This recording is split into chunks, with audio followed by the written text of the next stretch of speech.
welcome to our new video पहले ही हंसे welcome to our new video साडे सामने बैठे ने मास्टर रोहन एंड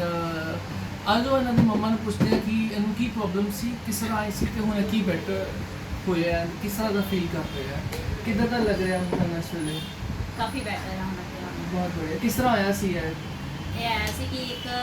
ਚੱਲ ਪਾਉਂਦਾ ਸੀ ਮਤਲਬ ਉਂਗਲ ਫੜ ਕੇ ਤੁਰਦਾ ਸੀ ਠੀਕ ਨਹੀਂ ਸੀ ਤੁਰਦਾ ਤੇ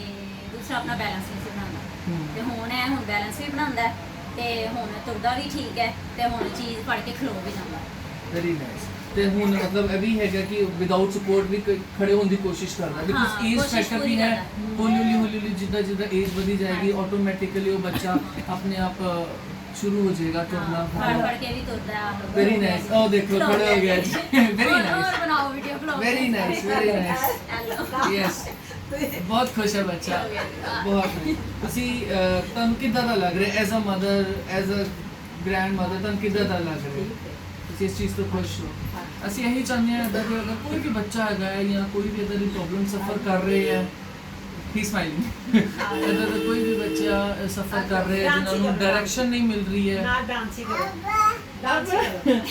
प्लीज़ साडे नाल एक बारी कॉन्टैक्ट करो ਅਸੀਂ ਸ਼ਾਇਦ ਉਹਨਾਂ ਦੀ ਹੈਲਪ ਕਰ ਸਕੀਏ ਜਿਵੇਂ ਇਹਦੇ ਬੱਚੇ ਦੀ ਹੈਲਪ ਹੋਈ ਹੈ ਇਸ ਤਰ੍ਹਾਂ ਚਾਹੁੰਦੇ ਹਾਂ ਕਿ ਹੋਰ ਵੀ ਬੱਚੇ ਦੀ ਹੈਲਪ ਹੋ ਸਕੇ ਅਸੀਂ ਆਪਣੀ ਬੈਸਟ ਦਈਏ ਤੇ ਕੋਈ ਬੱਚਾ ਕੋਈ ਮਦਰ ਐਦਾਂ ਨਾ ਹੋਵੇ ਕਿ ਉਹ ਖੁਸ਼ੀਆਂ ਤੋਂ ਰਹਿ ਜਾਵੇ ਅਗਰ ਅਸੀਂ ਕੋਈ ਹੈਲਪ ਕਰ ਸਕਦੇ ਹਾਂ ਤਾਂ ਅਸੀਂ ਜ਼ਰੂਰ ਕਰੀਏ thank you so much and stay tune love you